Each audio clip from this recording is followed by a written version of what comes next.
Ci sono molti tipi di confini. A volte il confine è una valle isolata, magari collegata precariamente, o un luogo troppo lontano dal lavoro e dalle opportunità.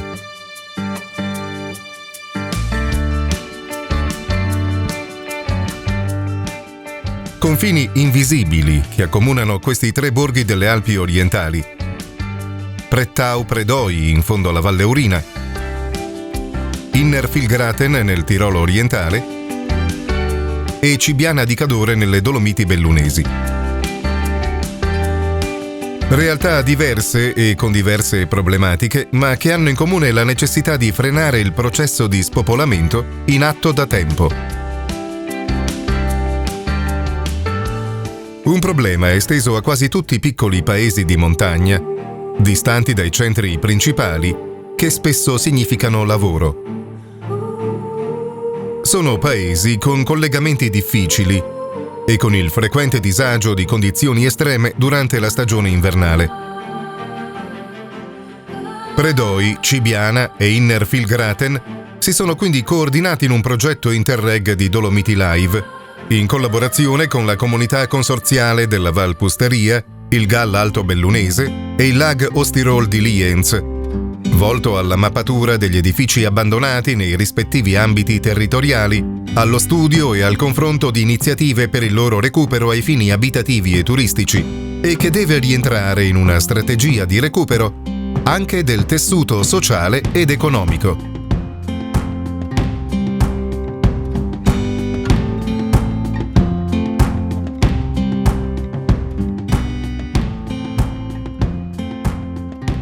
Predoi è un comune emblematico in termini di marginalità territoriale.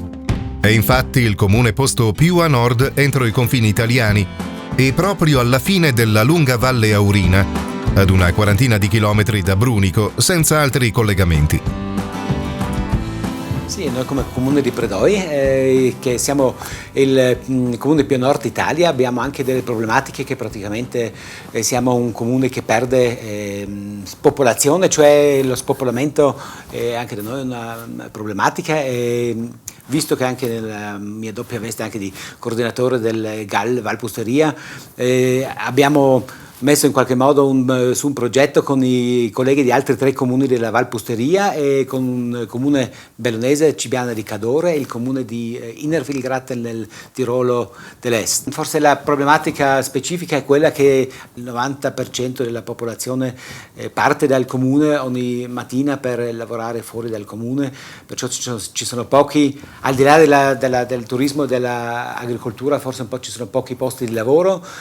Poi siamo lontani, siamo alla fine della Valle Aurina, che è una delle valli laterali più lunghe delle Alpi orientali.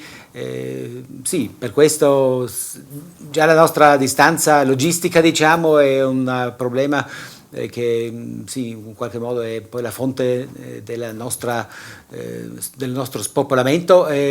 Quando sono diventato sindaco 10 anni fa, eravamo a 606 o 7 abitanti, mi sembra, e adesso siamo a 542, cioè stiamo perdendo anche della popolazione. Questo non è un processo recente. Noi nel progetto vogliamo fare è proprio imparare uno dall'altro e a vedere proprio le potenzialità che ci sono, per esempio quella cosa anche di Cibiana di Cadore con l'ospitalità diffusa, cioè una cosa forse anche interessante anche per il nostro comune, che vorremmo scambiarci con i colleghi diversi sistemi di risanamento di case esistenti, come i colleghi del comune di Innervillgraten o anche altri comuni che stanno facendo dei lavori. Chiaramente anche noi abbiamo fatto già qualcosa. E poi quello è la cosa più importante, c'è una sensibilizzazione della popolazione locale, anche dei proprietari chiaramente, perché noi siamo già entrati e stiamo anche entrando ancora più fortemente in contatto con i proprietari di questi edifici. Anche in Alto Adige la periferia perde terreno, perde attrattività. Assieme ai colleghi anche degli altri comuni, Cibiana, Innervillgraten e i 3 comuni della Val Pusteria, stiamo elaborando le possibili soluzioni. Innervillgraten dista una decina di chilometri da Sillian, nel Tirolo orientale.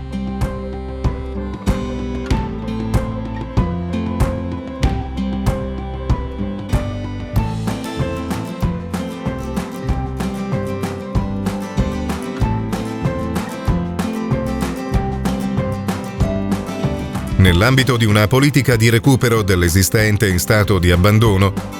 In questo comune austriaco si sono seguiti rigidi protocolli di rispetto dell'architettura originale tipica di questi territori. Un felice incontro tra le esigenze collettive e le possibilità dei privati che ha permesso di riportare al massimo splendore diversi fabbricati a scopo abitativo e turistico.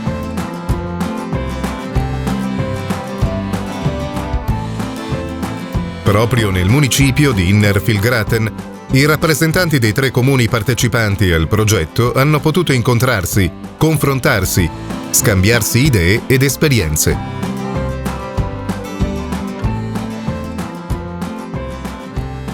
Per una curiosa coincidenza, all'interno di un'abitazione di Innerfilgraten, inserita in un progetto di recupero, la delegazione di Cibiana ha riconosciuto anche alcune antiche chiavi, indiscutibilmente prodotte nel paese cadorino in epoche remote. Va ricordato infatti che Cibiana si è fatta storicamente apprezzare proprio nella produzione di chiavi. Anche in questo modo fortuito viene rimarcato il collegamento tra le località partner di questo progetto.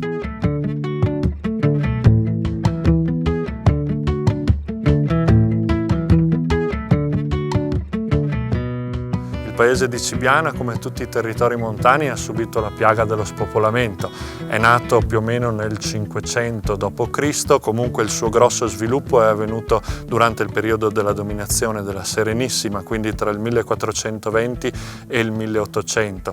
Lì, grazie alle nostre miniere di ferro e grazie all'artigianato, abbiamo sviluppato la lavorazione del ferro. In particolare noi eravamo produttori di palle di cannone per la Serenissima Repubblica di Venezia e siamo diventati celebri nel mondo come il paese delle chiavi. Questo artigianato poi con la rivoluzione industriale si è sviluppato fino a diventare una vera e propria lavorazione che arrivava in tutto il mondo. Noi producevamo chiavi che viaggiavano per tutto quanto il mondo e negli anni 50 il paese di Cibiana di Cadore era arrivato a contare 2000 abitanti, considerando i 200 con cui era partito quando nel 1400 è entrato a far parte della Serenissima Repubblica di San Marco. C'erano ben 3 fabbriche in quel periodo qui a Cibiana, una di chiavi e 2 di occhiali. Poi purtroppo con le varie crisi che si sono susseguite tra gli anni 80 e il 2000, le fabbriche hanno iniziato a chiudere, a vendere un pochettino di meno, poi successivamente a chiudere e di conseguenza gli abitanti del paese hanno cominciato a spostarsi verso le grandi città per cercare altre opportunità di lavoro. Ad oggi è rimasta solo la nostra fabbrica di chiavi, quelle di occhiali purtroppo hanno chiuso e questa cosa aveva portato negli anni 80 le vecchie amministrazioni a cercare nuove strategie nell'ambito del turismo per riuscire a risollevare il paese e così appunto negli anni 80 è nato da un'idea di Osvaldo Da Colli in collaborazione con il maestro Vico Calabrò l'idea dei murales che pitturano e decorano il nostro paese. I nostri murales sono una particolarità che rende unico il paese di Cibiana perché sono gli unici al mondo che raccontano le storie del paese, raccontano nello specifico proprio ciò che succedeva nella casa dove sono dipinti. Ecco perché i murales sono diventati così interessanti, perché non sono fini a se stessi, cioè non è l'invito di un artista che viene qua e dice ecco adesso mi scateno su questa parete, no, viene dato un tema che è il racconto della storia del paese o della casa, o come in questo caso qui si ricorda il fuoco che distrusse la parte alta del paese. L'artista è libero di esprimersi come vuole, con il proprio stile, però deve osservare il tema.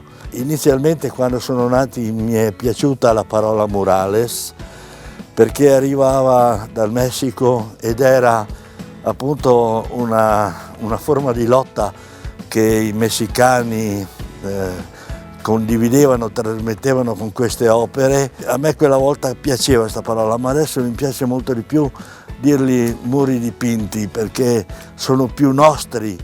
Ce n'è uno bellissimo che ricorda il primo forno per il pane che abbiamo avuto a Cibiana. È opera, guarda, il caso di un sudamericano, ma è anche molto bello quel lavoro.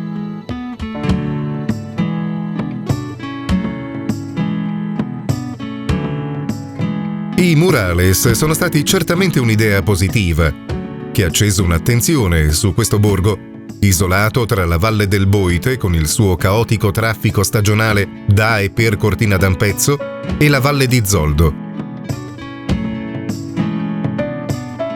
C'è stato il coinvolgimento di artisti di fama mondiale e attorno a ciò è nato un notevole interesse.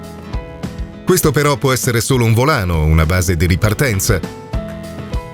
Il paese che fu rivive nei murales, oltre che nella memoria tramandata. Il paese che sarà richiede a gran voce le condizioni per far rifiorire il lavoro, la vita, la fiducia, appunto, nel futuro. Io penso che arriverà gente da fuori e vengono qua magari che hanno veramente passione e si mettono a ristrutturare una casa e vogliono ospitare della gente, no? Poi comincia la catena giusta, no? Se vedono che c'è la possibilità di vivere affittando una casa vecchia, ristrutturandola, però per ristrutturarla ci vuole i soldi, no? Io vorrei che questo paese risuscitasse, era pieno di vita, i bambini che gridavano di gioia, c'era tanto sport, sono nati tanti atleti in questo paese, di fama mondiale anche. Bruno Bianchi, campione di nuoto, Nevio Tesordo, campione mondiale e anche olimpionico di bob, Dino Tesordo, Bruno Tesordo, record del trampolino di Cortina. A questo punto qui c'era delle ruderi, delle case diroccate che le lasciate cadere giù perché non avevano più interesse. Sopra queste qualcuno ha avuto l'idea di mettere dei tavoloni e facevano un salto da qui, i primi saltini, non so, 20-30 metri, e dopo hanno fatto i trampolini la via in un altro posto, uno per i grandi e uno per i piccoli, no? E sono stati fuori i campioni, che era tutta gente che lavorava in fabbrica, appena che avevano un'ora di tempo andavano là a fare gli allenamenti. L'emigrazione è un dramma, le conseguenze non le valutiamo immediatamente perché si parte sempre con la speranza di tornare. Ma quando ritornare? Vedi, qui abbiamo un dipinto murale, abbiamo invitato a Cibiana a dipingere il dramma dell'emigrazione, abbiamo invitato un curdo. Ecco, questo è il lavoro, l'affresco che ci ha lasciato. È la storia di Guglielmo. Emigrò in Argentina, a Buenos Aires. Di certo ha sposato una donna di lì e di certo da questa donna ha avuto una figlia, la quale figlia cresciuta si è ricordata che aveva origini cibianesi e pur avendo sposato un argentino doc, un indio di là, ha pensato bene di portarselo qua, ha rimesso in sesto quella che era la casa, la vecchia casa di Guglielmo, del papà di Guglielmo.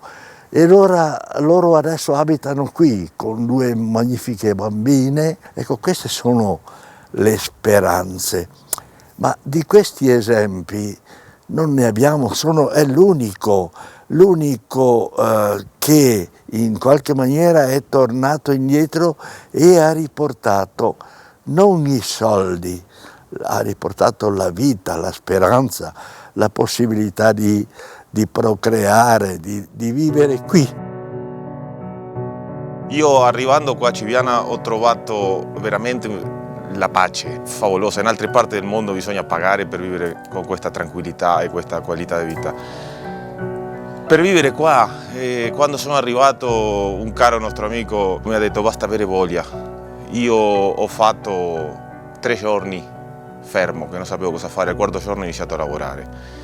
Dopo mi sono aperto la mia attività e a livello economico basta avere voglia. Bisogna fare una riflessione. Lui è venuto da un paese dove certamente non era non c'era tutto quello che era qua, c'era più povertà, è stata la sua un'emigrazione positiva oltre che familiare, ha trovato la possibilità di esprimersi, di lavorare, di guadagnare. Noi qui non possiamo fare il turismo sportivo come può fare Cortina, San Vito.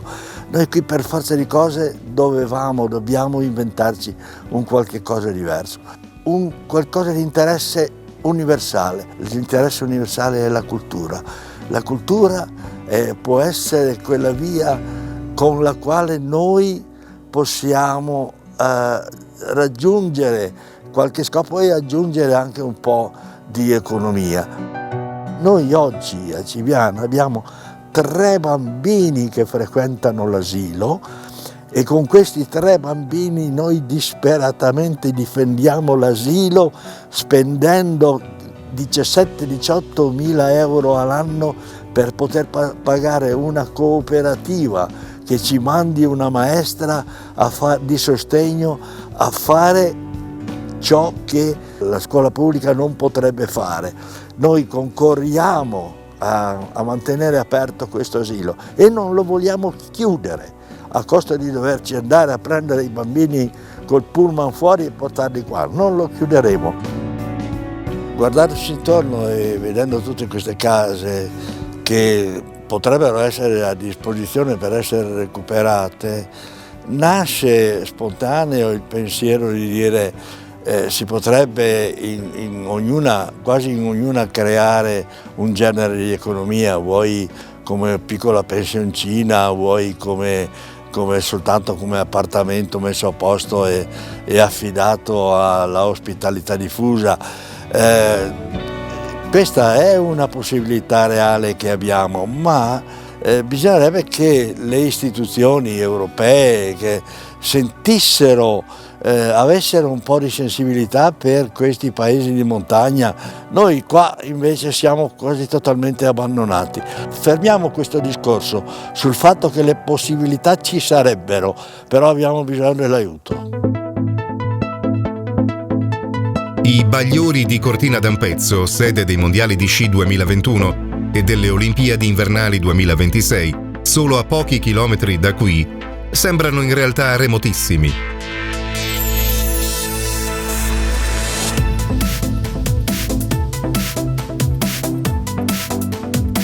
Vie di comunicazione precarie, scomodità ed isolamento restano condizioni con cui fare i conti. Qualche soluzione potrebbe arrivare dal telelavoro, come abbiamo visto anche in occasione della crisi epidemiologica. Oppure dalla visione di un'isola artistica e artigianale, e con ciò puntare ad un turismo di nicchia e sugli estimatori di un ambiente alpino meno abituale, ma certo di grande pregio. Qualche giovane che ci vuole scommettere per fortuna c'è, e va davvero apprezzato.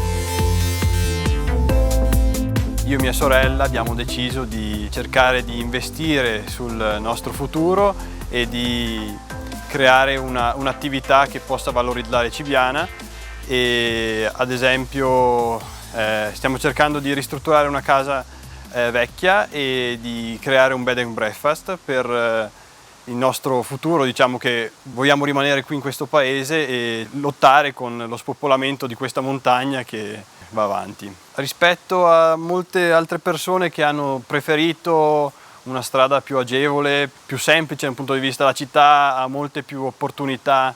In un paese di montagna d'inverno le strade sono quello che sono, i problemi sono dovuti la maggior parte delle volte al tempo, ai disagi dei mezzi pubblici, anche ai rifornimenti necessari per sopravvivere. Speriamo che la nostra attività funzioni, che la montagna non venga abbandonata.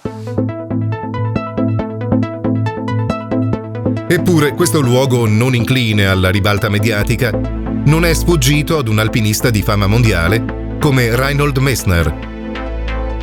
volte abbiamo avuto la grande fortuna di poter ospitare il museo di Reinhold Messner sulla cima del Monte Rite, il museo nelle nuvole, così come lo chiamiamo noi, che è nato più o meno agli inizi degli anni 2000. L'interesse poi per Reinhold Messner e per il suo museo ha portato la regione ad interessarsi al paese e a farci costruire anche delle strutture all'interno dei nostri abitati, come il Taulà dei Boss, il polo culturale delle Dolomiti, che oggi ospita fra le altre cose una nuova esposizione sempre di Reinhold Messner. Naturalmente la strategia verso il futuro è sicuramente quella di puntare al turismo. Per questo è stato interessante per noi aderire a questo progetto Interreg, in modo tale che ci sia la possibilità, tramite questo censimento e tramite appunto lo studio che noi faremo successivamente, di sviluppare una strategia per il riutilizzo di questo patrimonio edile.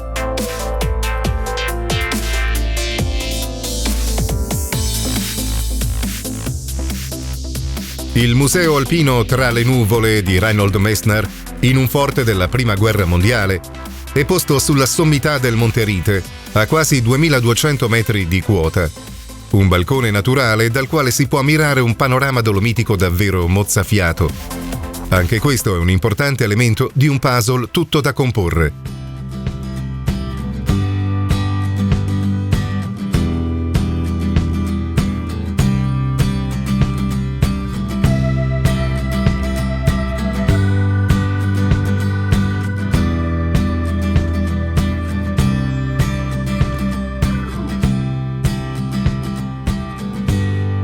Ciò che casualmente unisce Cibiana di Cadore a Predoi è poi una comune economia mineraria del passato, nel primo caso rivolta al ferro e nel secondo alla rame. Oggi le antiche miniere a Predoi sono un richiamo turistico ed alcune abitazioni lasciate dai minatori di un tempo, ma non solo queste, sono state riconsiderate anche grazie al progetto Interreg. L'impegno delle amministrazioni locali ne ha favorito il recupero, con risultati in qualche caso davvero sorprendenti. Stiamo già lavorando sulle case che sono in pericolo di diventare disabitate prima o poi. Per quello che aiutiamo sul punto di vista urbanistico, quello che si può fare, su suggerimento del Comune di Predoi è stato inserito l'articolo 87,11 della nostra legge provinciale sugli incentivi sulle prime case, che praticamente anche per la ristrutturazione delle case, non solo per delle nuove zone di espansione nel verde agricolo, ma proprio anche noi siamo convinti che è molto più importante, anche visto che l'Alto Adige non ha tantissimi terreni, non ha tantissimi opportunità anche di creare nuove zone di espansione per abitare, di riutilizzare le infrastrutture o le case e gli edifici che stanno in periferia. Con questo progetto stiamo lavorando a trovare ancora delle soluzioni anche dal punto di vista finanziario. Questo è un altro esempio di una casa che è stata abbandonata di recente e stiamo sviluppando col proprietario adesso come operare, come ristrutturarla, però quello che adesso vedremo è un esempio proprio positivo di due case che sono state ristrutturate, che sono veramente riusciti come progetto di ristrutturazione e di riuso molto innovativo. Io sono nata e cresciuta in questa casa, la casa dei miei genitori. Mio padre era uno dei ultimi lavoratori della miniera di Predoi, della miniera dei rami. Questa casa era abitazione dei Knappen, come si chiamavano una volta, i lavoratori della miniera. E poi la casa, dopo quando i genitori erano morti, era rimasta sola, isolata e anche abbastanza ridotta. Non si poteva vivere. L'idea di ristrutturare questa casa è nata perché mi ricordo sempre di un'infanzia bellissima, povera ma molto bella, in un posto così tranquillo, anche diciamo isolato, però piena di bosco, pieno di natura, cioè rimane in mente. Non siamo mai stati collegati alla rete elettrica comune. Così quando mio marito ed io abbiamo deciso di rinnovare questa casa abbiamo avuto un problema abbastanza grande perché non c'era corrente, non c'era niente. In un clima diciamo estremo, difficile, in un posto dove c'è pochissimo sole, troppo freddo anche, no? Poi mio marito ha fatto una ricerca per l'uso dell'idrogeno con la ditta GKN, che ci ha aiutato di servire di questa pochissima energia durante l'inverno, sono 2 o 3 kilowatt, per avere un accumulo dell'energia, così che durante l'inverno abbiamo potuto stare qua in questa casa, con riscaldamento, acqua calda e qua. Mentre noi stavamo rinnovando questa casa, dall'altra parte di là si stava nascendo una cosa nuovissima.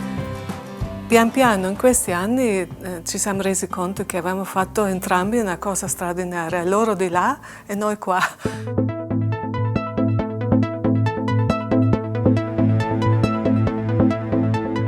Questa casa è staccata dalla rete elettrica, quindi è energeticamente indipendente. L'elettricità e il calore della casa arrivano proprio da questo impianto. L'impianto parte da una turbina idroelettrica che genera elettricità.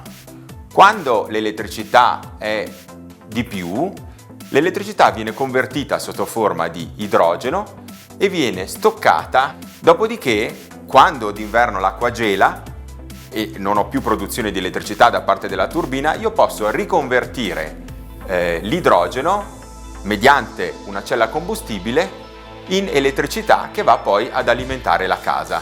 Questo quadro dice esattamente in tempo reale quanta energia viene prodotta dalla turbina, quanta energia viene immagazzinata sotto forma di idrogeno e quanta viene assorbita dalla casa.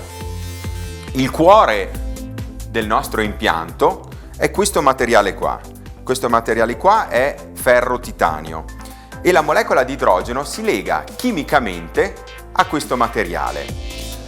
Formando, diciamo, un composto molto sicuro. Quindi io non devo andare ad aumentare molto la pressione, ad andare a 300 bar e avere anche dei rischi per la sicurezza. L'idrogeno è legato chimicamente a questo materiale. Questo materiale è stato sviluppato da noi con i nostri colleghi del nostro centro di ricerca in Germania. Il problema di tutte le fonti rinnovabili, che possono essere l'acqua, il vento o anche il solare, è che sono discontinui. E il nostro sistema di idrogeno permette appunto di bypassare, di risolvere questa problematica. Quindi anche in inverno, quando l'acqua è gelata o quando il vento non soffia o il sole non splende, io posso avere energia che avevo precedentemente immagazzinato sotto forma di idrogeno. Questo impianto, oltre a fornire elettricità, elimina anche tutti i problemi riguardanti il riscaldamento. Io riesco a riscaldare la casa in autonomia utilizzando solamente il calore prodotto dalla reazione dell'immagazzinamento dell'idrogeno. Per questo motivo abbiamo scelto un posto in un clima così sfavorevole in cima alla Val Laurina per testare al meglio le possibilità del nostro impianto. Primo al mondo per questa tipologia. Tra boschi innevati per molti mesi all'anno, presso la frazione Casere di Predoi, una delle case più a nord d'Italia, è diventata dunque uno straordinario progetto campione di rilevanza mondiale. Ma poco lontano si è concretizzato un altro progetto di recupero che può essere considerato sorprendente, pure se per tutt'altre ragioni. Io sono Paola Frola e sono qua con la mia famiglia, Marco e Graziano, siamo a Predoi, questa è la nostra casa, è una casa che apparteneva a un vecchio cercatore di minerali. Noi siamo appassionati di montagna e soprattutto ci piace dare una seconda possibilità alle cose, una seconda vita in questo mondo che è legato molto al consumismo. A noi invece piace riparare, riusare e ridare, come ho già detto, una seconda possibilità alle cose. Questa casa era abbandonata, per così dire, da 3-4 anni e ci affascinava appunto l'idea di acquistarla, di rimanere in questo posto a cui siamo molto legati. È una casa molto grande, ci ha affascinato e sapevamo che il lavoro da fare era tantissimo, non sapevamo cosa ci sarebbe aspettato e siamo stati contenti perché tutto il paese ci ha sempre accolto e ha accolto soprattutto nostro figlio, l'ha fatto integrare a scuola e quindi abbiamo deciso di fermarci qua e iniziare questa nuova vita, no? E la casa ha ancora tanti lavori da fare, ci siamo sistemati al primo piano dove abbiamo sistemato la cucina, la stube e le camere e poi stiamo piano piano sistemando gli altri appartamenti che sono sopra. Proprio l'intenzione è quella di portare qua anche i nostri genitori e per poter vivere poi tutti insieme in un posto che diciamo ci dà molta pace, ecco. Abbiamo risistemato il tetto perché aveva proprio bisogno di essere risanato e tutto il legno del sottotetto l'abbiamo utilizzato poi per altre cose all'interno, per altri lavori all'interno della casa. Per esempio la camera dove adesso sta nostro figlio Marco, il pavimento l'abbiamo fatto interamente con il legno del tetto. Io lavoro nell'ambito della canapa e quindi abbiamo pensato di ristrutturare certe pareti appunto in calce e canapa. Noi veniamo dalla Toscana, dall'Alta Toscana vicino alle Cinque Terre, tra Liguria e Toscana, e tutti ci chiedono ma perché siete venuti qua, cosa vi ha spinto a fare questa cosa, questo cambiamento.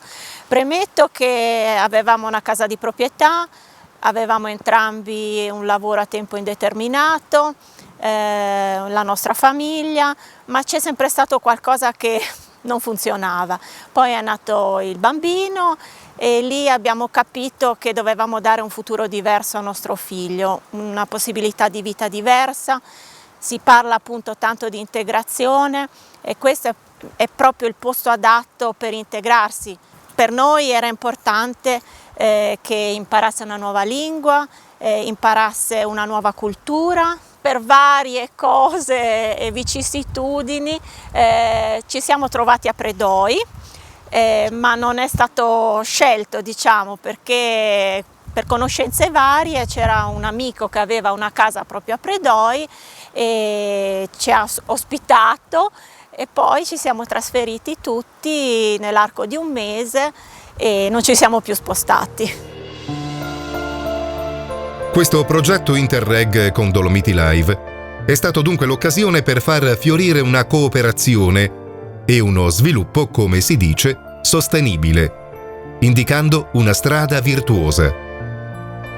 Esempi positivi custoditi in fondo a remote valli alpine per aiutare chi davvero ama questi luoghi a non doverseli lasciare alle spalle per vivere.